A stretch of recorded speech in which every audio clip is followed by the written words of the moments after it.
Saúdo a todos com a paz do Senhor. Abram as vossas Bíblias, por favor, no livro do profeta Isaías, capítulo de número 6, a partir do versículo 1. Aos que encontraram o texto sagrado, digam amém. No ano em que morreu o rei Uzias, eu vi ao Senhor assentado sobre um alto e sublime trono, e o seu séquito enchia o templo. Os serafins estavam acima dele. Cada um tinha 6 asas, com 2 cobriam os rostos, com 2 cobriam os seus pés, e com 2 voavam. Clamavam uns para os outros, dizendo: Santo, Santo, Santo é o Senhor dos exércitos. Toda a terra está cheia da sua glória. E os umbrais das portas se moveram com a voz do que clamava, e a casa se encheu de fumaça. Então disse eu: ai de mim, que vou perecendo, porque eu sou um homem de lábios impuros e habito no meio de um povo de impuros lábios. E os meus olhos viram o Rei, o Senhor dos exércitos. Mas um dos serafins voou para mim, trazendo na sua mão uma brasa viva, que tirara do altar com uma tenaz. E com ela tocou a minha boca e disse: eis que isto tocou os teus lábios, e a tua iniquidade foi tirada e purificado o teu pecado. Depois disto ouvi a voz do Senhor que dizia: a quem enviarei e quem há de ir por nós? Então disse eu: eis-me aqui, envia-me a mim. Tome seu assento. Uma rápida reflexão sobre uma questão bíblica muito pontual, necessária para os nossos dias. Estava ainda algum tempo atrás fazendo reflexões bíblicas sobre os textos sagrados, e a gente termina se passando por algumas passagens bíblicas que são de extrema importância. E aí muitas vezes as pessoas já observam o texto de Isaías e começam a se perguntar: será que mais uma vez a mensagem vem na direção da obra missionária? Não. A mensagem nesta noite ela vem na direção de um avivamento.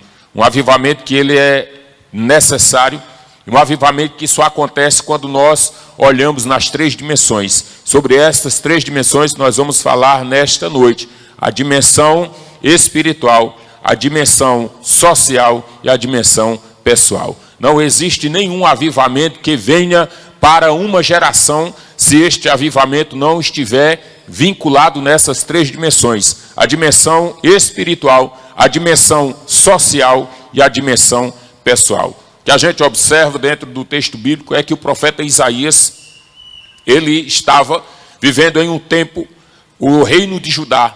É claro que todos já sabem, são estudantes do Instituto Teológico Anacaso, já passaram pelo IBAD, sabem mais do que ninguém que o reino de Israel fora dividido em 2 partes. Israel foi dividido na parte norte e na parte sul, ficando a parte sul as 2 tribos, Judá e Benjamim. Essas 2 tribos da parte sul, Judá e Benjamim, Judá teve reis, e o reino do norte também teve reis. Via de regra, os reis do reino do norte eram reis maus, uns reis ímpios, reis iníquos, reis promíscuos. Via de regra, os reis do reino do sul eram reis mais voltados para a presença do Senhor. O tempo em que Isaías vivia era um tempo em que estava sendo Judá, passando por reis como Uzias, Jotão, Acás e Ezequias. Esses 4 reis foram reis que estavam vivendo ali no tempo de atuação do profetismo de Israel, mais precisamente da vida do profeta Isaías. Isaías foi um profeta que falou sobre coisas no Reino do Sul. O Reino do Sul sendo uma parte que mais observava as questões voltadas para a adoração e para o culto. O Reino do Sul também tinha seus percalços espirituais. O Reino do Sul também tinha seus problemas de natureza pessoal, tinha seus problemas de natureza social e tinha seus problemas de natureza espiritual. Não era só um problema do vizinho Israel, não era só um problema do Reino do Norte, não. O Reino do Norte também tinha problemas, até porque quando o Reino do Norte foi dividido, aconteceu porque Roboão, substituto, filho de Salomão, quando assumiu o reino, ele começou a impor uma carga muito pesada. De modo que Jeroboão, que estava no reino do norte, mandou seus homens para o reino do sul para conversar com Roboão e disse: Roboão, quero dizer para você, alivia a carga tributária que o teu pai tinha imposto sobre nós, alivia essa carga tributária porque está muito pesado, o fardo está pesado demais. E quando ele envia esses homens para Roboão, Roboão olha e diz assim para eles: vocês não sabem de nada, agora que o pau vai quebrar na vossa cabeça, quero dizer para vocês que o meu dedo midinho é maior, é mais grosso do que o dedão do meu pai. Quero dizer mais que o meu pai vos feriu com açoites, e eu vos ferirei com escorpiões. A turma de Jeroboão volta para o reino do norte e diz: a partir de hoje, nós vamos criar o nosso reino, nossa estrutura, toda a nossa estrutura, nossa monarquia, a partir de hoje, estará apenas nessa direção. No reino do norte, começou a se constituir homens ímpios, começou a se constituir profetas. Daí você vai entender porque Acabe, rei de Israel, tinha seus 400 profetas lá, 450, era profeta a perder de vista. Tinha sacerdotes, tinha, mas ele pega a sua mulher e a constitui como sacerdotisa. E Jezabel era sacerdotisa em Israel, perseguia o povo de Deus. Lá no reino do norte estava Elias, lá no reino do norte estava Eliseu e tantos outros mais estavam lá. Tanto é que o Senhor começa a usar profetas para falar contra isso. Só que quando eles começam a observar a dureza do povo de Israel é tão grande que há uma iminência para a destruição de Israel. Então Isaías está aqui no reino do sul, está olhando para o reino de Israel, está sabendo de coisas que estão se passando. Que coisas estavam se passando? Ora, a Síria e o rei sírio estavam emboscando contra o rei de Israel. De modo que no ano 722, a Síria destrói o reino de Israel, toma aquele povo e implanta a sua dinastia naquele lugar. Do outro lado, Isaías está sentindo o cheirinho da derrota, o cheirinho da miséria, o cheirinho da desgraça e começa a falar coisas, começa a usar a palavra do Senhor. Só que tem um detalhe, ele é profeta. Diga comigo, ele é profeta. Diga comigo, ele é profeta. Aí, aqui há uma grande questão. Não é só o fato de ser profeta, porque profeta tem muita gente que é, mas Isaías era um profeta, confesso, de lábios impuros. Profeta, confesso, de lábios impuros. Profeta, confesso, de lábios impuros. E estava falando no meio de uma sociedade de impuros lábios. Profeta, confesso, de lábios impuros. Mas não era profeta? Era. Mas por que ele tinha lábios impuros se ele era profeta? A questão é que ser profeta é estar apto nas 3 dimensões. Diga comigo, apto nas 3 dimensões. Ser profeta de verdade é ser apto nas 3 dimensões. É ser apto na dimensão do céu, na dimensão social e na dimensão pessoal. Na dimensão do céu, na dimensão social e na dimensão pessoal. Quando eu observo o que era que Isaías estava aqui, dentro do contexto antes da morte do rei Uzias, havia aquilo que a gente chama de apadrinhamento. Pessoas que têm uma liberdade de usar uma estratégia de poder porque tem um vínculo, e o vínculo de estratégia de poder leva-lhe ao direito de fazer e desfazer, de falar e deixar de falar. Mas quando o rei Uzias morreu, não sei o que é que acontece. Parece que as pessoas, quando elas têm alguém que é da sua confiança, que está no poder, elas parecem que ficam grandona, elas parecem que ficam o bichão da goiaba. Não, meu irmão, não é isso não. Quando todo mundo passa, eu sou amigo do governo, eu sou amigo da presidência da república, Bolsonaro veio, Bolsonaro foi embora, Jesus continua sendo dono da igreja, Lula passa, Lula vai embora, Jesus continua sendo dono da igreja. Pastor, quem vai reinar no Brasil de 2026 para frente, eu não sei quem vai ser eleito ou reeleito. Eu sei que a eleita continua dando brado na terra, dizendo: santo, santo, santo, santo, santo, santo é o Senhor.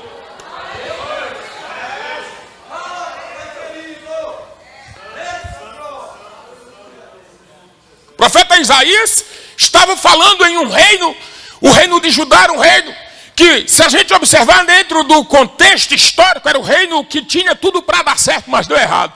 Tinha tudo para dar certo, por quê? Porque tinha o templo de Jerusalém. Tinha tudo para dar certo, porque dentro do templo de Jerusalém tinha a Arca da Aliança. Tinha tudo para dar certo, porque tinha o templo de Jerusalém. Dentro do templo tinha a Arca da Aliança. E dentro da Arca da Aliança tinha as tábuas da lei, que eram as diretrizes para Israel, nos 3 sentidos: no sentido para com Deus, no sentido para com ele e no sentido para com o próximo. Os 10 mandamentos, os 3 mandamentos, relacionamento com Deus. Mandamento 4, relacionamento comigo mesmo. E mandamento 4, 5, 6, 7, 8, 9 e 10, relacionamento com o próximo. Estava lá. Tinha tudo para dar certo, tinha tudo para dar certo, tinha tudo para dar certo. Mas o rei Uzias passou, porque nada é para sempre. Não sustente a sua cobertura na perspectiva estrutural, social, política de alguém. Tinha tudo para dar certo, mas não coloque as âncoras da sua embarcação nos pilares e nos alicerces da cultura social do mundo pós-moderno. Não faça isso. Isaías, no ano que morreu o rei Uzias, eu vi dimensão espiritual.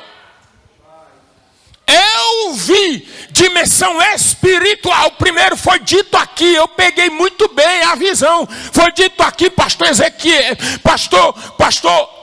Ezequias, que Eliezer, que Deus primeiro age no. Diga comigo, espiritual. Age no. É de lá para cá. Porque o movimento que é daqui para lá é movimento de Babel. A torre começou na terra para chegar no céu. Deus bagunçou a estrutura de Nimrod. Mas no Pentecoste, a estrutura não foi da terra para o céu. No Pentecoste, foi de lá para cá. Foi do céu para a terra. Foi de Deus para os homens. Foi do Espírito para a igreja.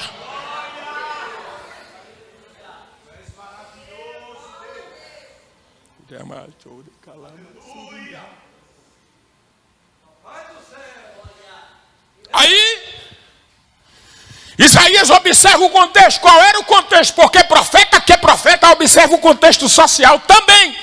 Mas não adiantava nada. Enquanto ele estava observando o contexto social, Israel, Judá tinha tudo para dar certo, mas deu errado por quais razões? Primeiro, acreditava que poderia dar certo porque tinha o templo de Jerusalém. Segunda razão, acreditava que tinha tudo para dar certo porque dentro do templo tinha a Arca da Aliança, símbolo da presença e glória de Deus. Terceiro, tinha tudo para dar certo porque tinha Jerusalém, tinha a Arca da Aliança e dentro da Arca da Aliança tinha as tábuas da lei. Tinha tudo para dar certo. Mas o povo começou a prostituir-se, a idolatria começou a tomar de conta, a idolatria começou a fazer parte do povo, o povo começou a mais olhar para a estrutura de poder do que para a estrutura do poder de Deus, começou a dar tudo errado.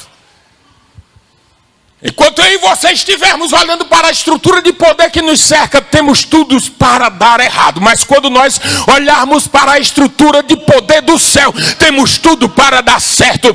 Embora tudo dê errado em sua volta, mas você tem tudo para dar certo e você vai dar certo. Você já deu certo em nome de Jesus. Quando Isaías olha para isso aqui, quando morreu o rei Uzias, ele diz: eu vi o Senhor assentado no alto e sublime trono. A primeira visão de um profeta verdadeiro é ter a visão do céu. Profeta de verdade, primeira visão dele é a visão do céu. A visão do céu. Porque tem profeta que ele só vê o diabo. Tem profeta que ele só vê demônio. Tem profeta que ele só vai no inferno. Tem profeta que ele só vai onde Jesus não quer nem saber de pisar. Chega assim: pastor, tô vendo demônio, tô vendo sei o que, tô vendo um bicho assim, assado. Irmão, se você está vendo, fica para você, fica para sua experiência, porque se ninguém mais está vendo, então guarda para si, porque se fosse para todo mundo ver, estava todo mundo vendo. Mas Isaías, ele viu o Senhor assentado no alto e sublime trono. Aí as pernas tremeu, meu irmão, porque quando é Jesus no negócio, você não fica o mesmo. Quando é Jesus no negócio, a coisa é diferente.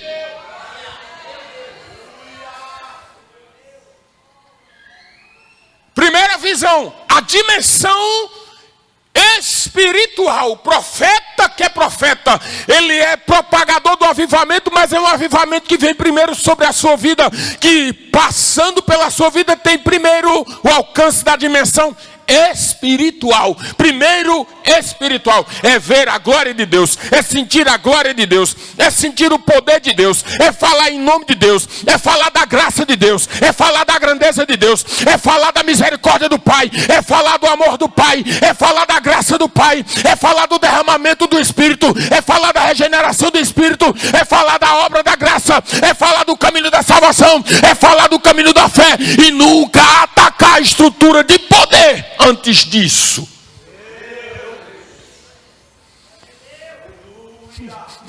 Pastor, mas Deus me chamou para tocar fogo na seara dos filisteus.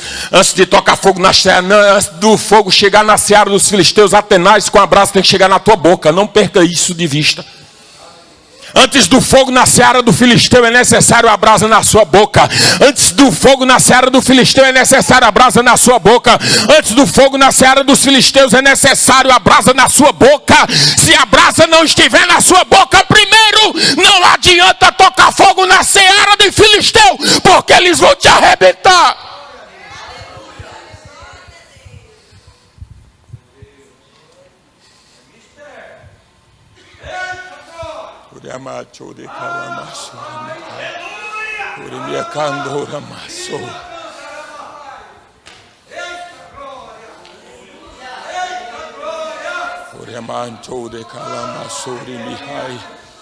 Primeira dimensão do avivamento é a dimensão espiritual, é ver Deus, é enxergar a Deus, é buscar a Deus.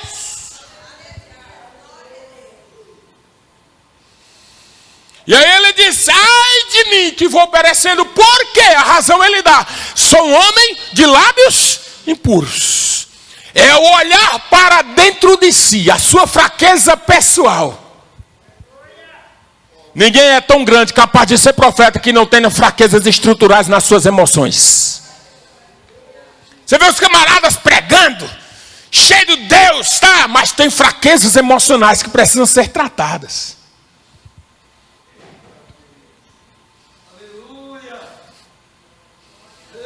Ai de mim que vou perecendo. Por quê? Porque sou um homem de lábios impuros. Primeira sensação de uma fraqueza humana demonstrada com viés, a busca pela misericórdia é o reconhecimento da sua fraqueza temporal, a fim de que, reconhecendo a sua fraqueza temporal, busque o peso eterno da glória pela restauração e toque do Espírito. Agora, quando o camarada não reconhece a sua fraqueza temporal, ele ficará perdido no tempo da sua existência, achando que está andando muito, mas não está saindo do canto. Andar muito não significa ir longe. E aí você vai entender, observando no seu pensamento agora, pessoas que você conhece, que há 20 anos atrás, há 30 anos atrás, começaram e nada viraram. É porque Deus só tinha isso para ela? Não. É porque em algum canto, em algum momento da história, em algum momento da vida, ela se perdeu no seu propósito. Mas Isaías não se perdeu no seu propósito. Quando ele diz: ai de mim, que vou perecendo. Tenho habitado no meio de um povo de impuros lábios. Então ele enxergava a sua questão social. A questão social de Isaías. A terceira perspectiva para o verdadeiro avivamento. A primeira é a visão. A segunda é a visão pessoal. E a terceira é a visão social. O povo à sua volta. Como é que está o povo à sua volta? O problema, pastor Eliezer, é que as pessoas querem primeiro olhar para o outro, ao invés de olhar para Deus. Quando Isaías estava assim, quando ele estava profetizando sem se encontrar com Deus, então o dedão dele era só assim, ó. Ai de ti, ai de ti, ai de ti, o pau vai quebrar na tua cabeça, ai de ti, ai de ti, ai de ti. Era só isso, por quê? Porque ele só enxergava a visão social. E só enxergar a visão social, irmão, é peia mesmo. É pé mesmo. Quando você vê um camarada aí, que a mensagem dele é só cacete no povo, ele já entra na igreja com porrete na mão, e os crentes já chegam na igreja, todo mundo acuado, porque sabe que a martelada vem na cabeça. Por isso que eu digo, sempre tem que desconfiar de gente que só anda com o porrete na mão. É porque ainda não enxergou Deus e a sua fraqueza. Ninguém é de ferro, ninguém é autossuficiente para bater nos outros achando que nunca vai errar. Isaías olhou para o povo. Ele só olhava para o povo depois que muda, depois que encontra com Deus. Agora ele olha para Deus, olha para si, olha para o povo. Quando ele olha para o povo, há uma voz que diz: ao ser tocado na sua boca, primeiro, antes de tocar fogo na seara dos filisteus, tem que ter o quê? A brasa de Deus na tua boca. Quando toca, e o que toca diz: perdoado foram os teus pecados. Ou seja, enquanto o camarada só olhava para os outros e não olhava para Deus, a sua vida era uma vida que falava de Deus, mas falava no pecado. Estou falando do profeta messiânico, viu?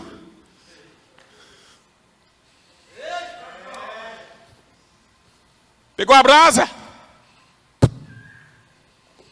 Perdoados foram os teus pecados, e purificaram as tuas iniquidades.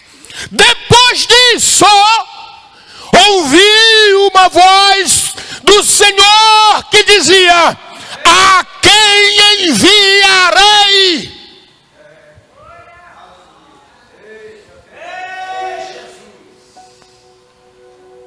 Enquanto só tiver profeta alto se enviando, é porque só tem profetas olhando para os problemas da sociedade. Enquanto tiver profetas altos se enviando, é porque só estão olhando para os problemas dos outros. Enquanto tiver profetas altos se enviando, está escolhendo lugares para ir, para pisar, para pousar, para habitar. Sabe por quê?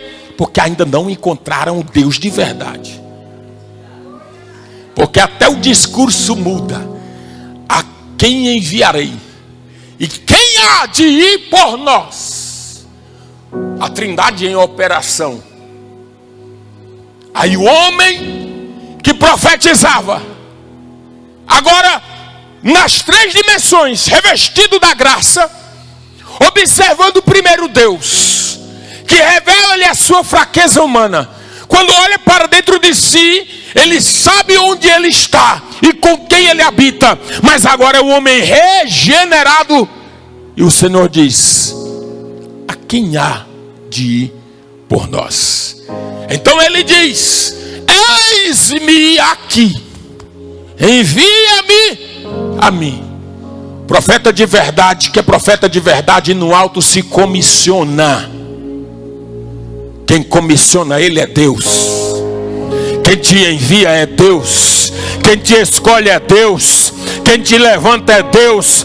Quem te levanta é Deus. Quem te envia é o Espírito Santo. Quem faz a obra é o Senhor.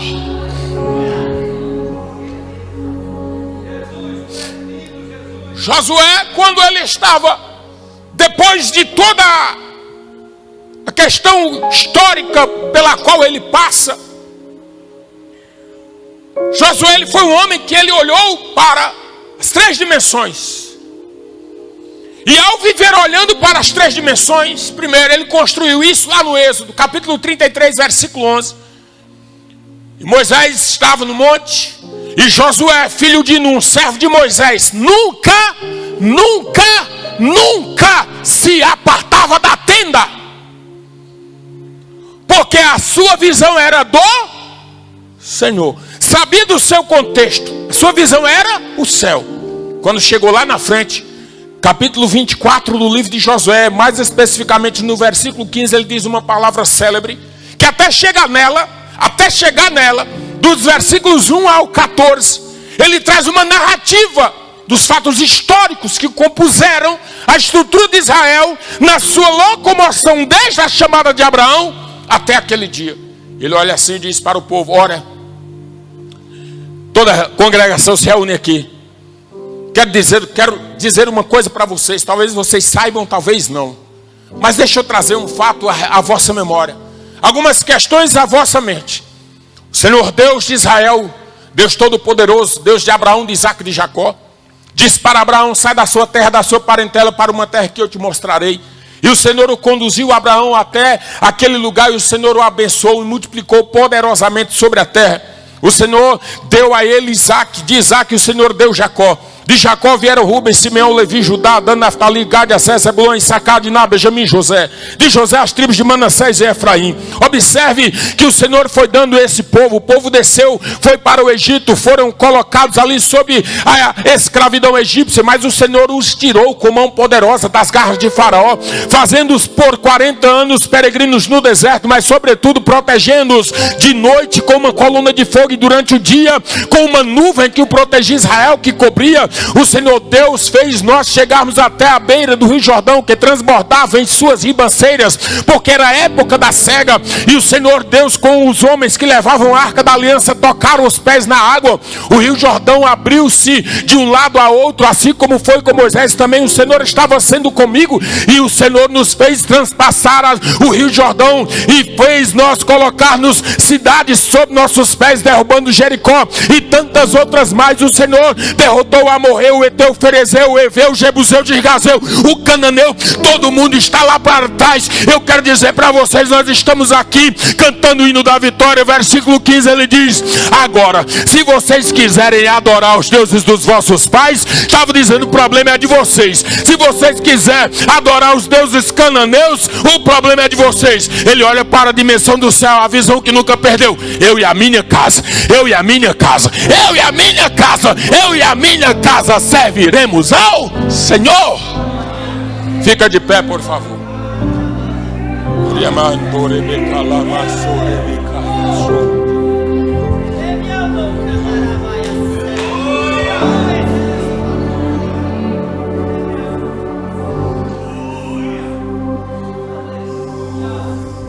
O verdadeiro avivamento só virá quando nós tirarmos os nossos olhos das calamidades sociais que nos cercam e focar os nossos olhares no Deus que é dono de tudo.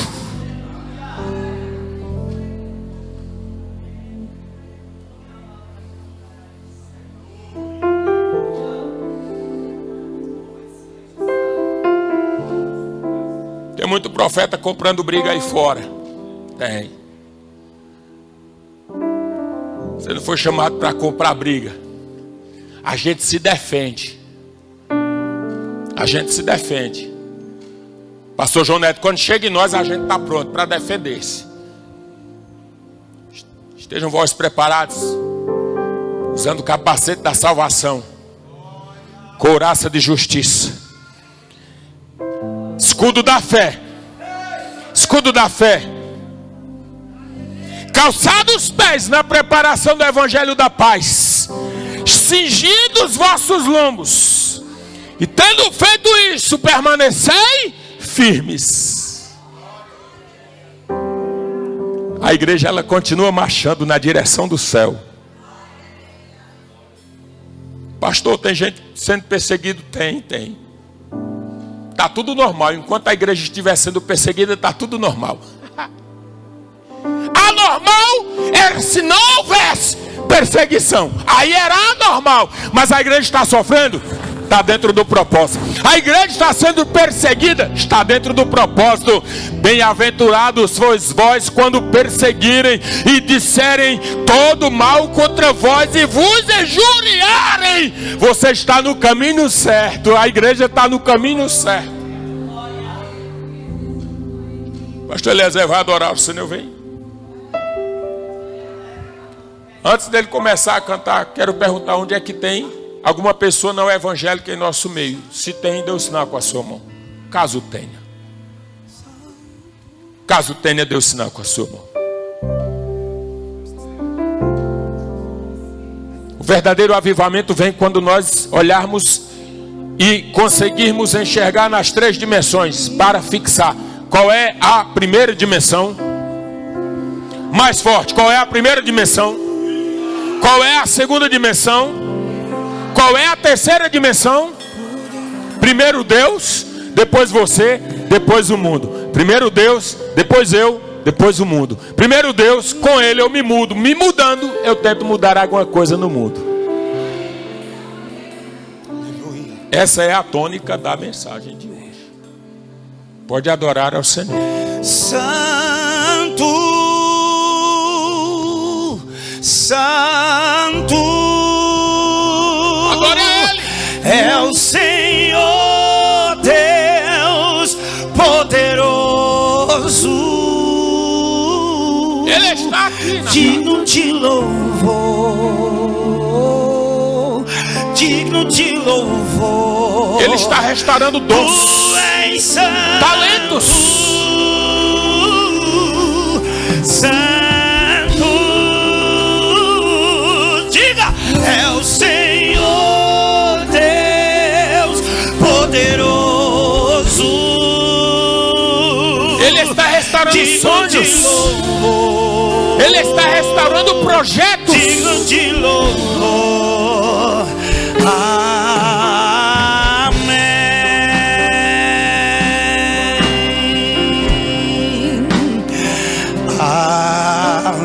Aleluia. O Espírito do Senhor está nesta casa. Se você puder, diga isso.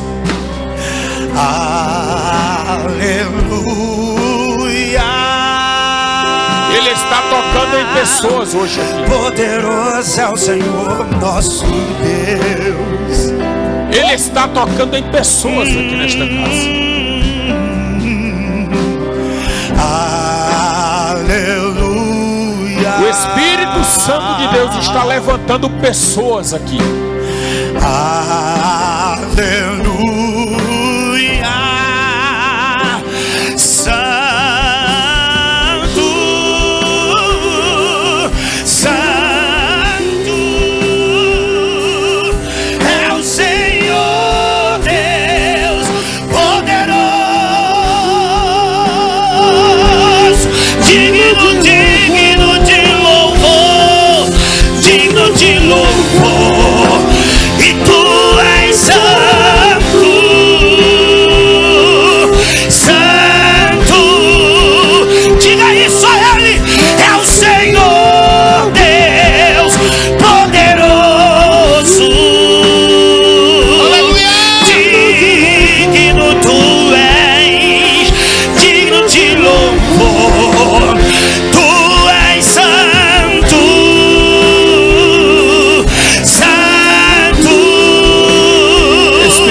Vai tocando com brasas vivas.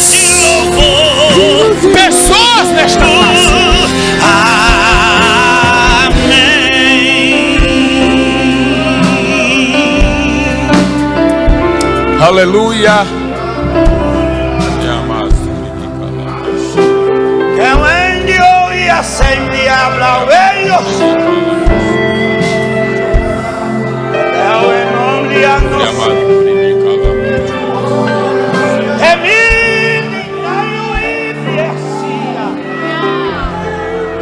O Espírito Santo quer renovar pessoas aqui no dom de línguas.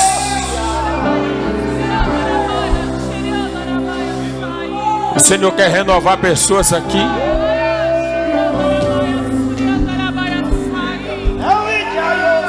A propriedade da brasa é aquecer sem queimar. Aquecer sem queimar.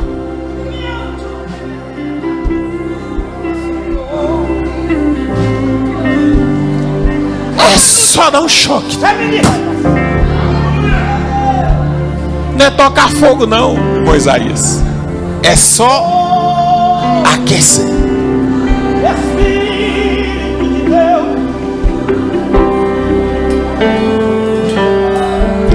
Porque as coisas de Deus são na medida.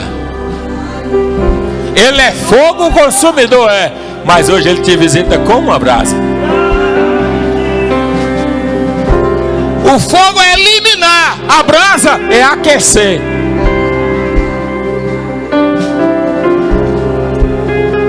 Na brasa, quando você vai assar carne lá na sua casa, quando está no processo de combustão, é fumaça demais. É fumaça demais. É por isso que tem evento de igreja que é um fumaceiro danado e ninguém vê nada. Fumaceiro danado e ninguém vê nada. Passada a fumaça, a brasa fica no ponto acesa. Aleluia!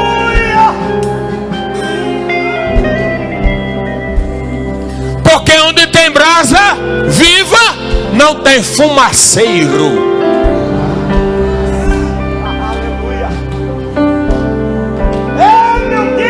Chegou agora. Deus está dizendo para pessoas aqui nesta casa: Ele não te chamou para estar no meio da fumaça. Ele não te chamou para estar no meio do incêndio. Ele te chamou para estar no meio do equilíbrio da tua fé. Nem fogo para te queimar, nem fumaça para te intoxicar, mas brasa para te manter ativo.